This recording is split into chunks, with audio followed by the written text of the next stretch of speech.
হঠাৎ করে ঝাল ঝাল ভর্তা খাওয়ার খুব ইচ্ছে হচ্ছিল। বাইরে প্রচণ্ড বৃষ্টি, আর আমার মনটাও বেশি ভাল লাগছিল না। ভাবলাম ঝাল ঝাল ভর্তা দিয়ে ভাত খেলে হয়তো মনটা একটু ভাল লাগে। তো ঘরে কাঁঠাল বিচি ছিল, কাঁঠালের বিচি ভর্তা বানাবো।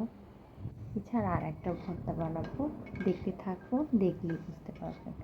প্রথমে আমি কাঁঠালের বিচিগুলো একটা কড়াইয়ের মধ্যে ঢেলে নিচ্ছিলাম। তারপর সুন্দর করে কিছু পেঁয়াজ কেটে নিচ্ছিলাম।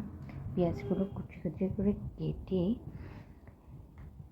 নিচ্ছিলাম। ফাঁকে ফাঁকে আমি কাঁঠালের বিচিগুলো একটু নাড়াচাড়া করছিলাম। এই তো আমার পেঁয়াজ কাটা প্রায় শেষ। এখন আমি সুন্দর করে পাটাটা ভালো করে ধুয়ে নেব, কেননা আজকে ভর্তা আমি পাটায় বানাবো। যেহেতু পাটা বেশি ব্যবহার করা হয় না, তাই ভালো করে ধুয়ে নিচ্ছি। নর্মালি আমি আসলে ব্লেন্ডারেই সব কাজ করে থাকি। তো ভালো করে ধুয়ে পাটাটা মুছে নিলাম। এখন এদিকে আমার কাঁঠালের বিচি হয়ে গেছে প্রায়, তো আমি এগুলো ঢেলে রাখলাম। তো ভর্তা বানানোর জন্য আমার পেঁয়াজ মরিচ যে কাটা ছিল সেগুলোকে আমি তেলে ভেজে নেব। তো কড়াইতে তেল দিয়ে আমি সুন্দর করে ভেজে নিচ্ছিলাম। যেহেতু আমি শুকনো মরিচের ভর্তা খাবো, তাই শুকনো মরিচগুলো তেলের মধ্যে দিয়ে ঢেলে নেব। তো এরকম আমি ভেজে নিচ্ছিলাম, সুন্দরভাবে ভেজে নিচ্ছিলাম। আমি একটু লাল লাল করে ভেজে নেব। ওই যে দেখুন, আমি এখানে শুকনো মরিচও দিয়ে দেব।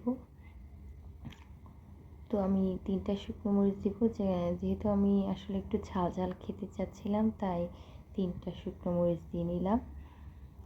শুকনো মরিচ সুন্দর ভাজা ভাজা হয়ে গেলে আমি এটা উঠিয়ে ফেলবো। উঠিয়ে ফেলার পর সুন্দর করে কাঁঠালের বিচিগুলো আমি আসলে খোসা ছাড়িয়ে পাটায় সুন্দর করে বেটে নেব। পাটায় বাটা আসলে কাঁঠালের বিচি ভর্তাটা খেতে খুবই মজা হয়। তো আপনারা যারা খেয়েছেন তারা জানেন যে কতটা মজা হয়। তো আমি এর জন্য পাটায় বাটা ট্রাই করছিলাম, কিন্তু আমি আসলে পাটায় বেশি একটা মশলা টশলা বাটি না, তাই আমার জন্য এটা খুবই কষ্টকর ছিল।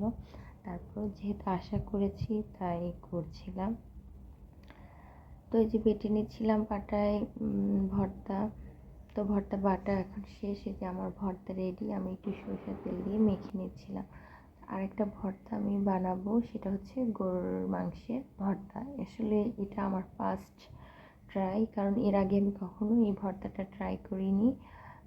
তো ইউটিউবে, ফেসবুকে আমি এই ভর্তাটার রেসিপি দেখেছি। তো আজকে প্রথমবার মতো এটা আমি আজকে ট্রাই করতে যাচ্ছি।